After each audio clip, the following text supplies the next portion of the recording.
Hola, ¿cómo están? Soy Ricardo Sevilla y esto es Literatura en Breve. Me acompaña como siempre Jeje Yoli. ¿Cómo Hola, estás? Ricardo.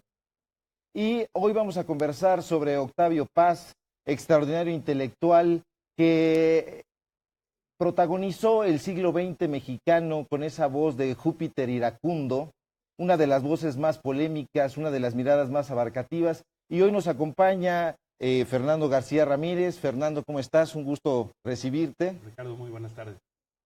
Vamos a hablar sobre Octavio Paz y me gustaría comenzar pues haciendo un planteamiento. Octavio tiene desde mi punto de vista, tiene un pensamiento que es una mezcla de socialismo y liberalismo. Él incluso critica el porfiriato, pero no se lo achaca a los conservadores.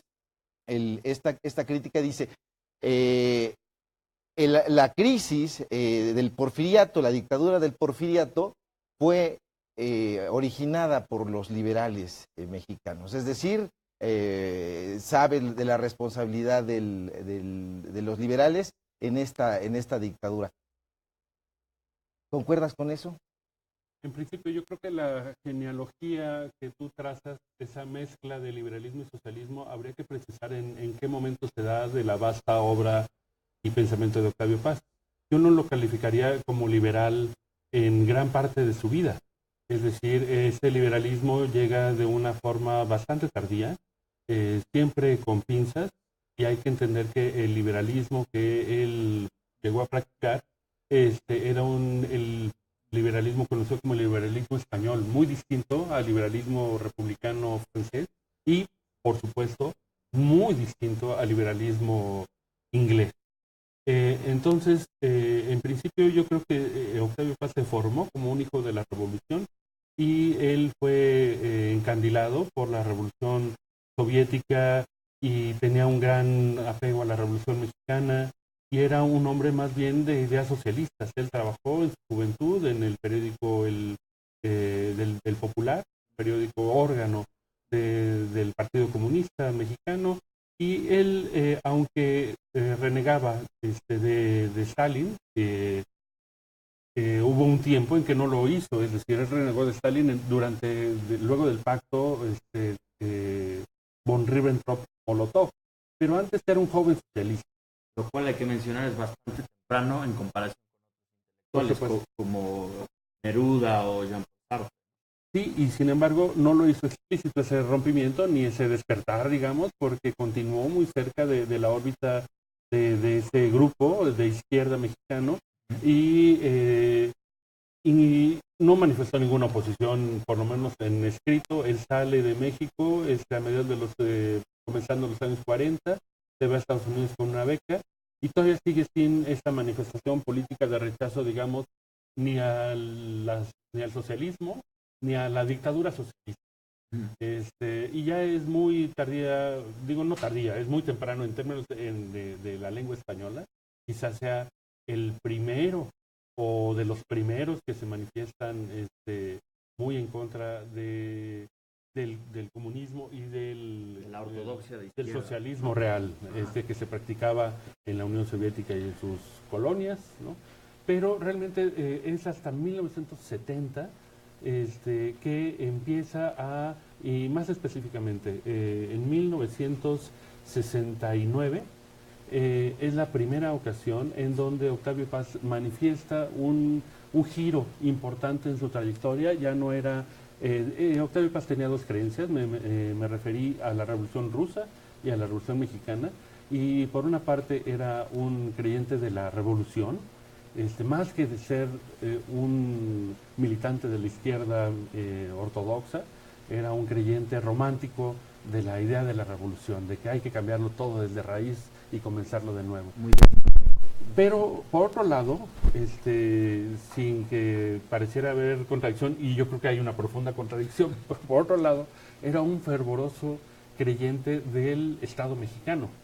Él fue de la generación siguiente a la generación que edificó con instituciones el México postrevolucionario, pero Octavio Paz pertenece a la generación a la que pertenecen otros muy insignes liberales y constructores de México en este sentido, que es Daniel Cosío Villegas y Jesús Reyes Heroles, que no son constructores, sino son los que dotan de espíritu, digamos, a la Revolución Mexicana.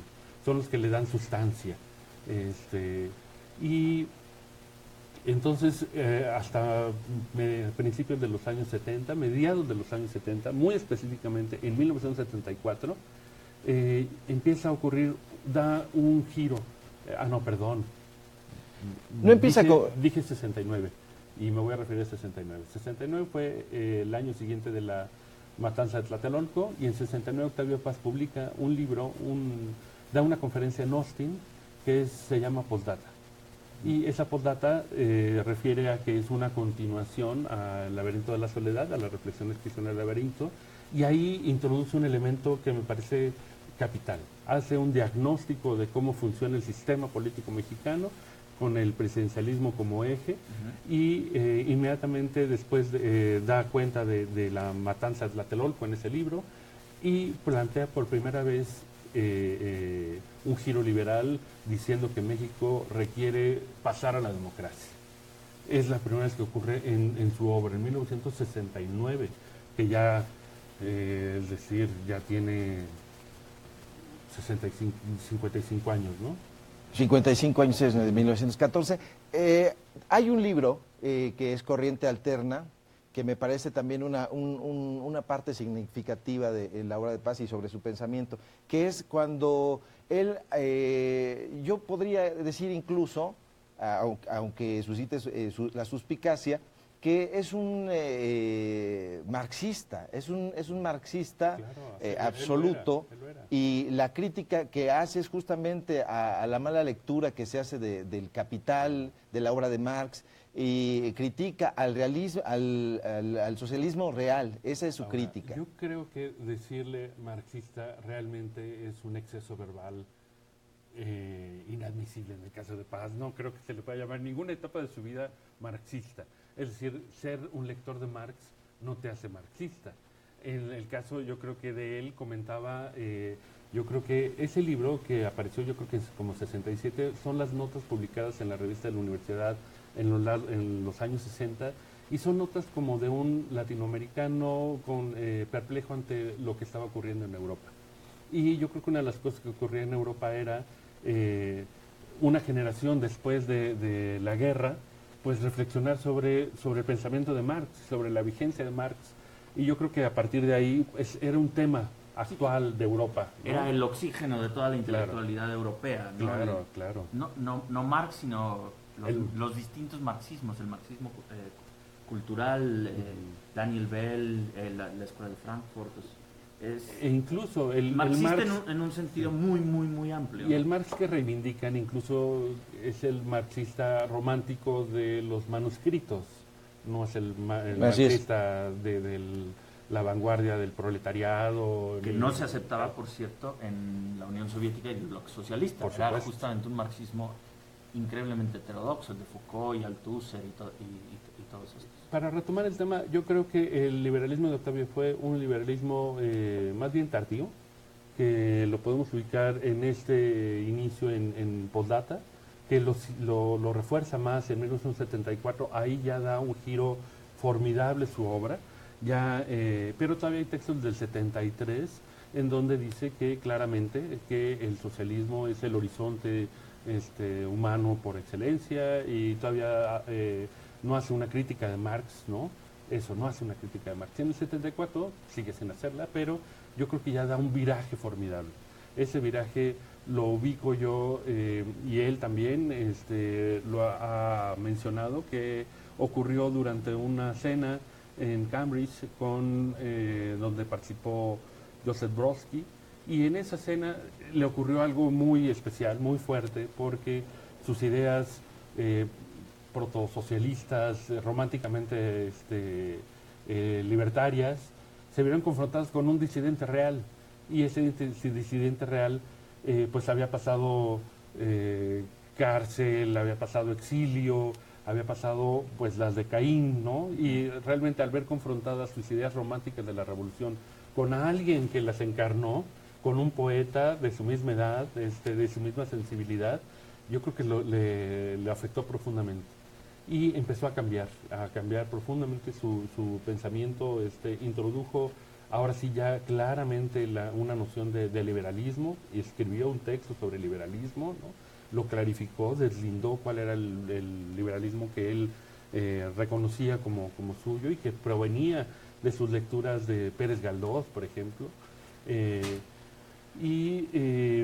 Escribió un libro que se llama Pasado en Claro, un largo poema en donde revisa sus afiliaciones revolucionarias, se avergüenza de ellas, utiliza una palabra muy dura en el contexto de su biografía, que es cometimos un pecado, ¿no? Asignándole un valor religioso a toda su trayectoria política. Y en ese año también es el año donde publica o ya tiene el grueso del libro sobre Sor Juana, en donde también hace una revaloración de la historia de México y, como tú dices, hace una crítica y una condena al periodo liberal mexicano, y hace, por el contrario, una reivindicación del pasado novohispano. Estuvo muy cerca del pensamiento español, de hecho, cuando viaja a España, él tiene una gran admiración por los poetas del 27, no por todos, especialmente por Cernuda, por Aleixander, aunque glosa bien a los demás, me parece que no los conoce bien, es decir, a Gerardo Diego, a Damas Alonso, que a Antonio Machado sí le tiene una admiración. A Antonio Machado le tiene una gran admiración, y de hecho lo introduce, dice, tienes razón. Ahora, este desencanto por el socialismo real no es tan claro, ¿no? Me parece que hay baches, no lo tiene tan claro ni el mismo Pasca, hay muchas contradicciones, hay una diferencia muy grande entre el poeta de juventud de No Pasarán a este poeta o a este analista de Laberinto de la Soledad, que nada se parecerá al autor de Tiempo Nublado, que incluso dicen algunos de sus críticos que es su primer libro sobre política, y Paz estaría cumpliendo aproximadamente 70 años, si no mal recuerdo, cuando se publica Tiempo Nublado, y no hace una condena al PRI, que es una de las grandes críticas, no hace una condena abierta. Hay polémicas en diferentes flancos que se abren en la década de los 70, para retomar la década que tú estás mencionando, que la polémica contra Monsiváis es del 77, ¿no? Del diciembre del 77, por ahí. Y justamente lo que le critica Monsiváis, donde por cierto hay estas frases de desafortunadas y además plagios, ¿no? Donde dice Octavio Paz no tiene ideas en ocurrencia. Más bien es al revés, ¿no? Al revés. Él habla de las recetas, ¿no? Dice Octavio Paz, Carlos Monsiváis no tiene ideas, tiene ocurrencias, que además yo creo que le quedaban. No creo que haya sido un plagio, dije mal, creo que le quedaba en la retentiva, porque son exactamente las mismas palabras que le dedica Manuel Azaña a Ortega y Gasset. En esta polémica que tuvieron, le dice exactamente las mismas palabras. Ortega no tiene ideas, tiene ocurrencias. Y Monsiváis le responde con un texto que fue publicado en Proceso, donde le dice que él no tiene calidad moral para criticar el socialismo porque no ha participado, que es uno de los argumentos más débiles, me parece, ¿no? Pero comenzaste diciendo que no había un deslinde claro respecto al socialismo real, porque yo antes me referí en esta conversación al marxismo y al socialismo romántico, un ideal socialista. Pero respecto al socialismo real, yo creo que hay un absoluto deslinde desde 1951, en donde con un texto que se publica en la revista Sur, Elena Garro y él hacen un largo reportaje sobre los campos de concentración soviéticos.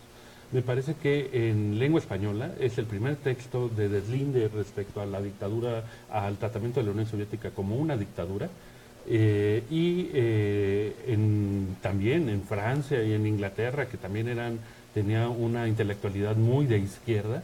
Yo creo que ese texto es de avanzada y que, te digo, en lengua española y en México se tuvo que publicar en Sur, en Argentina, porque no lo quisieron publicar en México.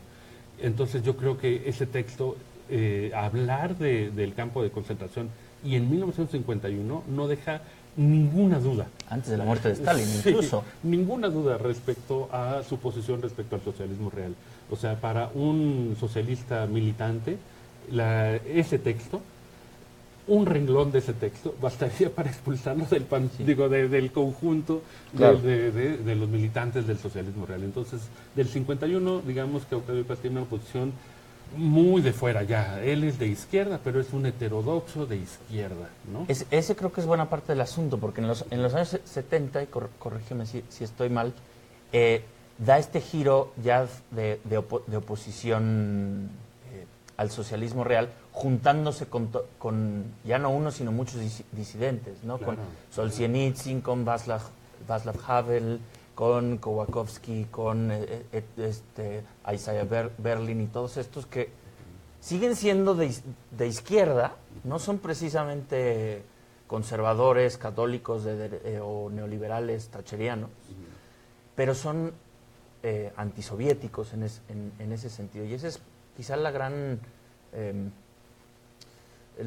el pecado que se le achacaba a Paz, ¿no? Que hay quien aún hoy en día lo sigue viendo como el intelectual conservador, ¿no?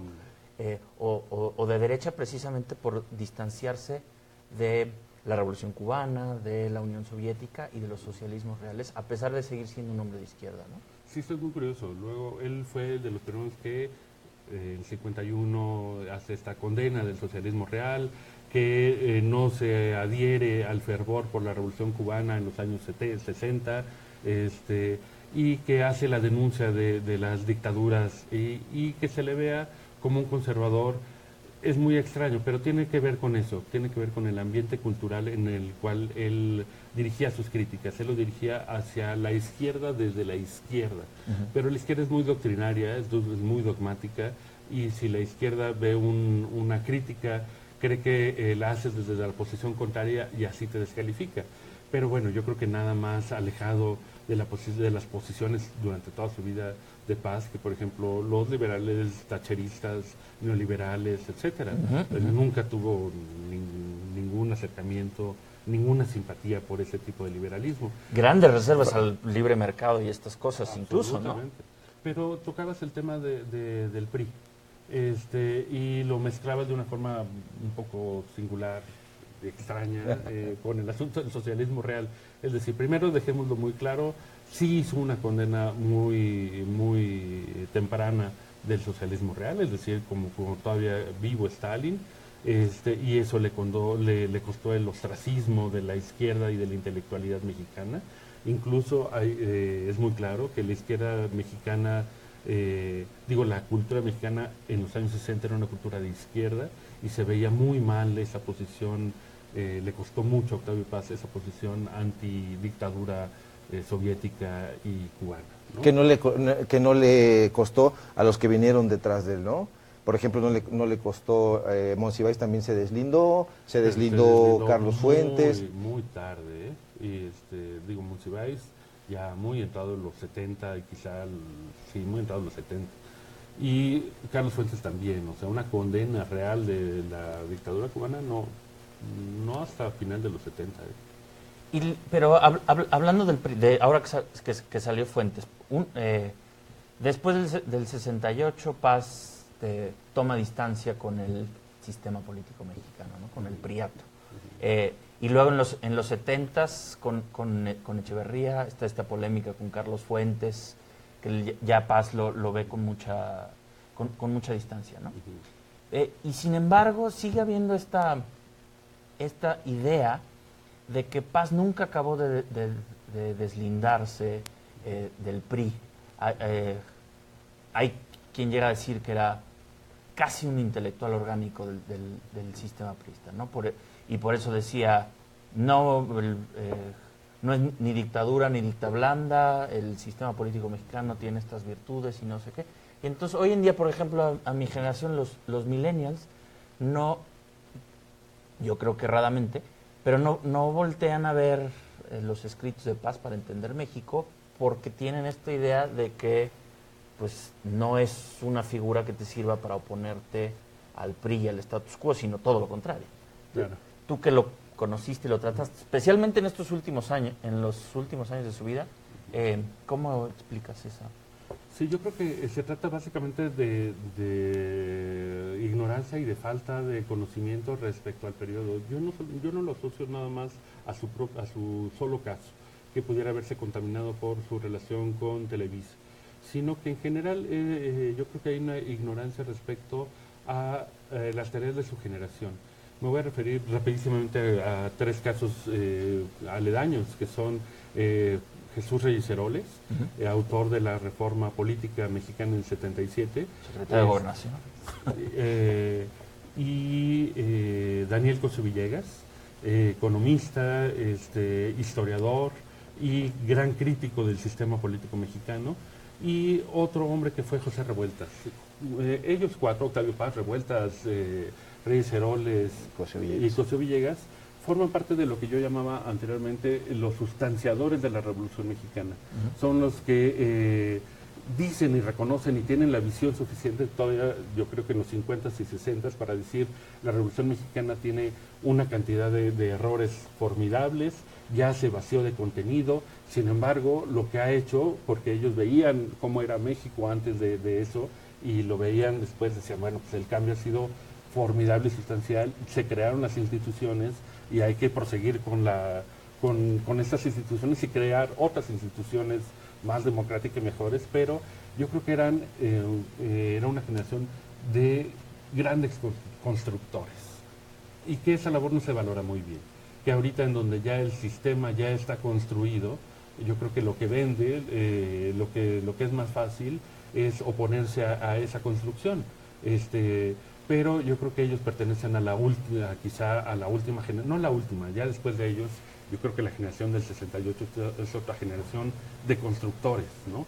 Y que construyeron el IFE, por ejemplo, o el INAI, y es esa generación también de creadores de instituciones, ¿no? Pero que por eso, yo creo que por eso lo ven de esa forma, es decir, porque son personas que se encargan de profundizar la utilidad de las instituciones. Y yo creo que en ese sentido veían que la Revolución Mexicana era susceptible de modificarse, ¿no? De modificarse para bien.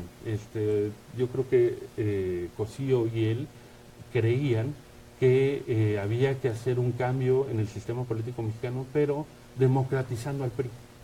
Decían, el chiste no es el PAN ni la izquierda, sino democratizando al PRI. En el PRI cabe todo, ¿no? Y pueden sobrevivir el sistema político mexicano. Y no lo ha logrado. Se democratizó.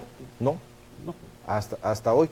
Era la crítica que le hacía Vargas Llosa. Me parece que en Televisa, Vargas Llosa, utilizando una figura que ya había utilizado, por cierto, Juan Montalvo, el ensayista ecuatoriano, incluso varios de los elementos, le dice esa frase que hoy le adjudicamos a Vargas Llosa y que sin embargo era de Juan Montalvo, porque Juan Montalvo escribió en 1884 aquel famoso ensayo que se llamaba precisamente La dictadura perpetua. Entonces ya ahí hace esta imagen, pero Paz no reaccionó muy bien, no era muy receptivo a las críticas. Ahora, no es lo mismo perpetua que perfecta. Pero hay elementos con los que juega, ¿no? Porque aquí en el asunto de lo perfecto hay un elemento que me parece central, la crítica de Vargas Llosa y por supuesto esa distancia del enunciado de Montalvo, que es, ¿por qué es perfecta? Porque paga a tus críticos. Yo creo que sí. Tiene elecciones que dice que son democráticas. Y el asunto no era si era perpetua o perfecta, sino que Paz decía claramente, y quizá con razón, claro, que no era dictadura. Sobre todo porque es ofensivo decirle dictadura al sistema político mexicano frente a Pinochet y Stroessner. Sí, pero no dijo que no fuera dictadura, lo matizó más. Dijo que no era de una dictadura, que en México no habían existido dictaduras militares. ¿No? Tenía razón. Tiene la de Díaz, en sentido estricto. Bien. ¿A ti qué te parece, Gabriel? la crítica, el pensamiento político de Octavio Paz está vigente, continúa vigente. Yo creo que sí, cada vez que lo leo, me da unas luces que suelo no ver en los intelectuales hoy en día, en los medios, en las revistas. Tiene Paz una profundidad y una agudeza que se extraña. Esto que decía Fernando hace rato me parece extraordinario. Ser un crítico tanto desde la izquierda, y un crítico del liberalismo desde otra tradición liberal, y especialmente desde la tradición novohispana, la conservadora, entre comillas, la conservadora decimonónica, diciendo es que México, su gran problema es importar estos modelos acríticamente, olvidándonos de la tradición indígena, olvidándonos de la tradición católica novohispana, de todas estas cosas.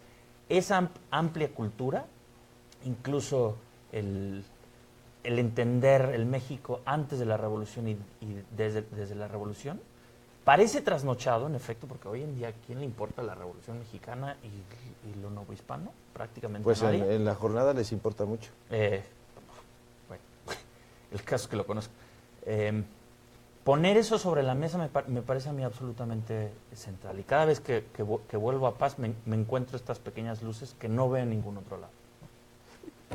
Yo creo que ha sido la crítica injusta con Paz, pero también ha sido servil. ¿La crítica o Paz? La crítica. Ajá. La crítica a Paz también ha sido servil.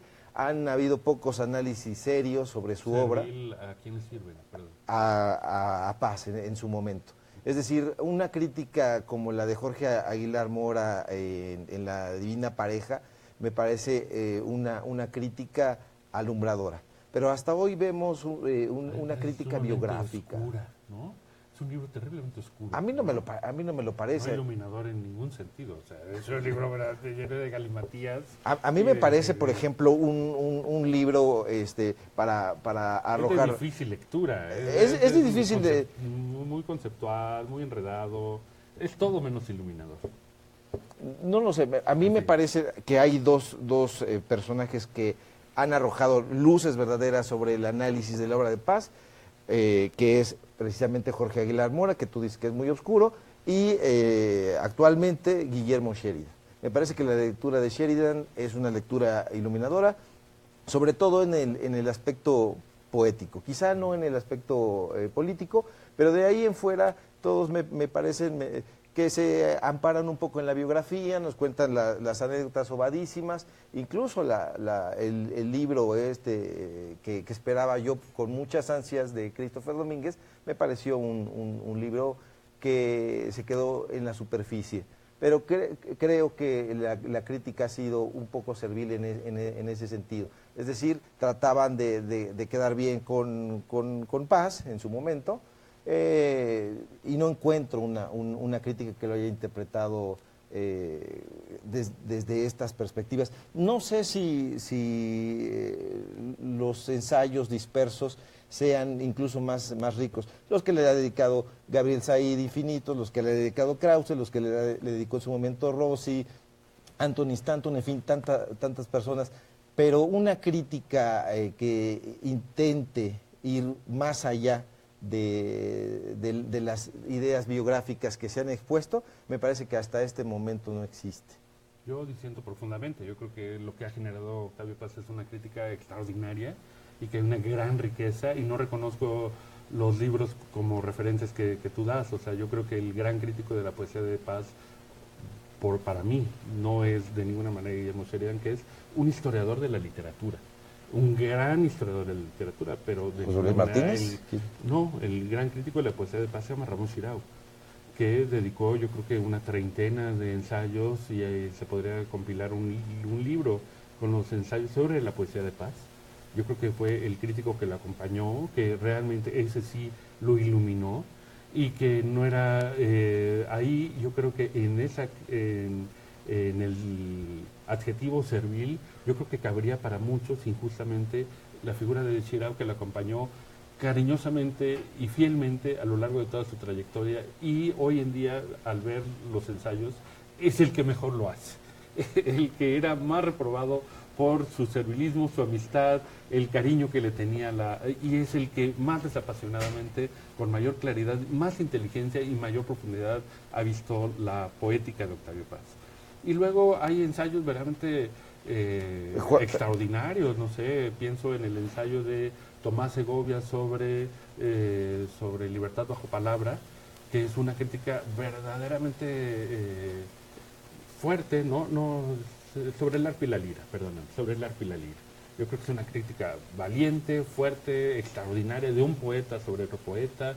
Las críticas que le hizo Gabriel Said sobre Corriente Alterna, diciendo este libro realmente está fantástico, pero no se entiende nada, ¿no? Yo creo que es una crítica muy fuerte, muy puntual, muy dura. Las críticas de Juan García Ponce. Y las críticas, por ejemplo, de Bodio Escalante y las críticas de José Joaquín Blanco, que incluso, en particular la de José Joaquín Blanco no aprobó.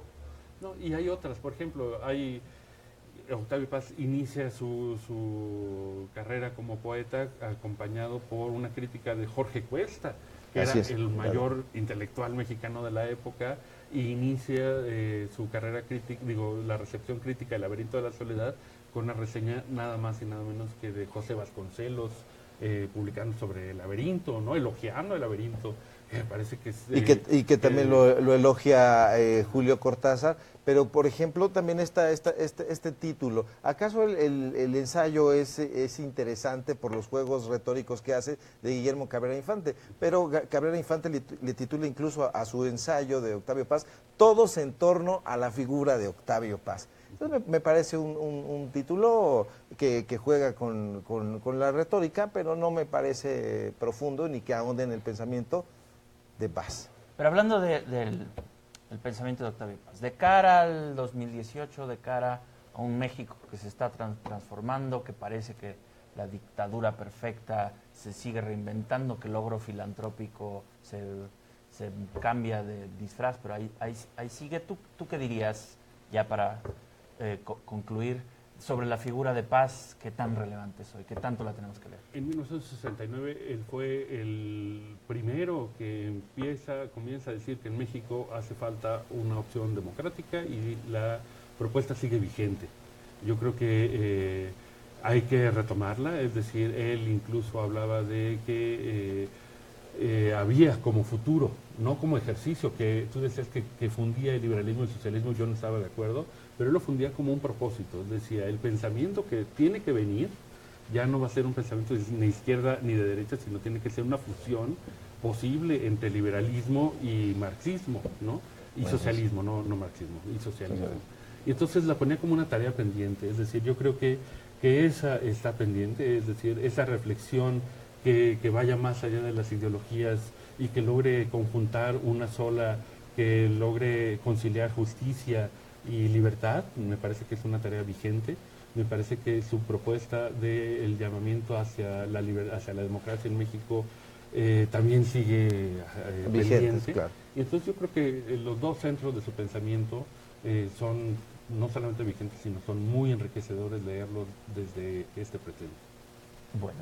Fernando, un placer conversar contigo y que nos compartieras esta cátedra sobre Octavio Paz. Gabriel.